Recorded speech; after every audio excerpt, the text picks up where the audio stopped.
वित्त मंत्री निर्मला सीतारमण 1 फरवरी को वित्त वर्ष 2025-26 के लिए केंद्रीय बजट पेश करेंगी। ये मोदी सरकार के तीसरे टर्म का पहला पूर्ण बजट होगा।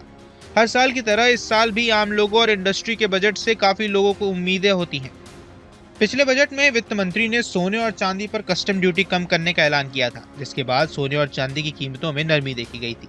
इस बार भी ज्वेलरी इंडस्ट्री से जुड़े लोग वित्त मंत्री निर्मला सीतारमण से गोल्ड पर जीएसटी घटाने की गुहार लगा रहे हैं। अगर उनके सुझाव को सरकार मानती है तो इस बार भी बजट के बाद सोना सस्ता हो जाएगा। फिलहाल सोने पर जीएसटी की मौजूदा दर 3% है, यानी आप 10,000 रुपए का सोना खरीद रहे हैं तो उस पर आपको जीएसटी के रूप में 300 रुपए का टैक्स देना होता है। जेम्स और ज्वेलरी इंडस्ट्री बजट 2025 में सोने पर गुड्स और सर्विसेज टैक्स की दर घटाने की मांग कर रही है। इंडस्ट्री का कहना है कि मौजूदा 3% जीएसटी काफी बड़ा बोझ है, जिससे नेगेटिव असर पड़ रहा है। साथ ही साथ इससे रोजगार का अवसर भी कम होता जा रहा है। लिहाजा ज्वेलरी इंडस्ट्री से जुड़े कई लोग आगामी बजट में गोल्ड पर जीएसटी को 3% से घटाकर 1% करने की मांग कर रहे हैं। उनका कहना है कि ज्वेलरी इंडस्ट्री और सोने के खरीदारों को काफी राहत मिल सकती है। साथ ही इन लोगों का कहना है कि सोने के भाव लगातार बढ़ रहे हैं।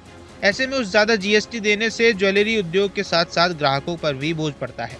इससे गोल्ड की खरीद और बिक्री काफी प्रभावित होती है। सराफा बाजार के जानकारों का मानना है कि अगर वित्त मंत्री निर्मला सीतारमण बजट 2025-26 में गोल्ड पर जीएसटी घटाती हैं तो इससे जेवरात के दाम में कमी आएगी। इंडस्ट्री को उम्मीद है कि इस खासकर ग्रामीण इलाकों में सोने की बिक्री को बढ़ावा मिलेगा।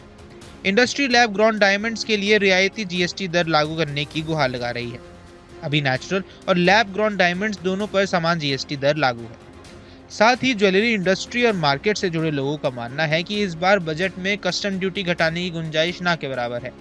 इन लोगों का कहना है कि केंद्र सरकार पिछले बजट में इंपोर्ट ड्यूटी को 15 से घटाकर 6 कर चुकी है, इसलिए इस बार मौजूदा ड्यूटी स्ट्रक्चर में बदलाव की गुंजाइश काफी कम है।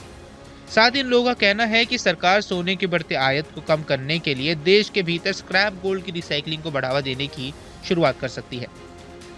ज्वेलरी इंडस्ट्री को उम्मीद है कि बजट 2025 में नीति निरंतरता जारी रहेगी, जिसका इंडस्ट्री को फायदा होगा।